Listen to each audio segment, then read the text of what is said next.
Sometimes police body-worn footage is submitted as evidence but cannot be used in a court case.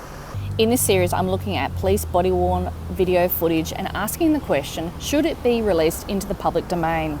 The footage can be great evidence, but broadcasting outside court may or may not be a great idea.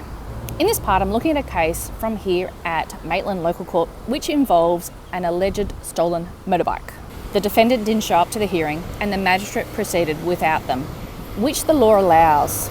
By the way, attempts had been made to contact the defendant. The court is told they have a history of not showing up, and this is not the first attempt at doing this hearing. On this day in September 2024, the magistrate proceeds in the defendant's absence. The magistrate starts considering the evidence. The court is shown one of the police officers' body-worn video footage. It captures the interaction with the defendant as they discuss the motorbike, which is in the front yard of this house. It goes on for a couple of minutes. By the way, it's really hard to see the screens from the gallery at Maitland. But it doesn't matter in this case because all you need to do is listen. The police officers introduce themselves, giving their name and what police station they are from. The police clearly tell the defendant they are recording and that it could be used in court as evidence. Then they go on starting to ask about the motorbike. Where did you buy it? Do you have a receipt, etc.? So just a couple of things about evidence. Admissible evidence is evidence that goes to proving the elements of the offence and/or proving a point that relates to the case. So this footage is being presented because it's capturing the defendant making admissions about the motorbike. But there's a catch. The evidence has to be obtained in a particular way to be used in court.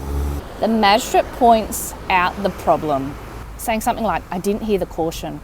The footage doesn't capture the police cautioning the defendant, meaning the police saying that the defendant doesn't have to say or do anything, but if they do, it may be used as evidence against you. So this means the police are questioning the defendant without caution. The footage gets excluded. From there, as they run through the rest of the evidence, it's agreed this is now a circumstantial case, meaning there is no direct evidence, only circumstantial evidence. In the end, the magistrate is unable to find the defendant guilty and the case is dismissed. I think the police body-worn footage relating to this case should not be released into the public domain because it is not admissible evidence. I think it is important to maintain the laws regarding evidence, in particular being clear about what is evidence and what is not.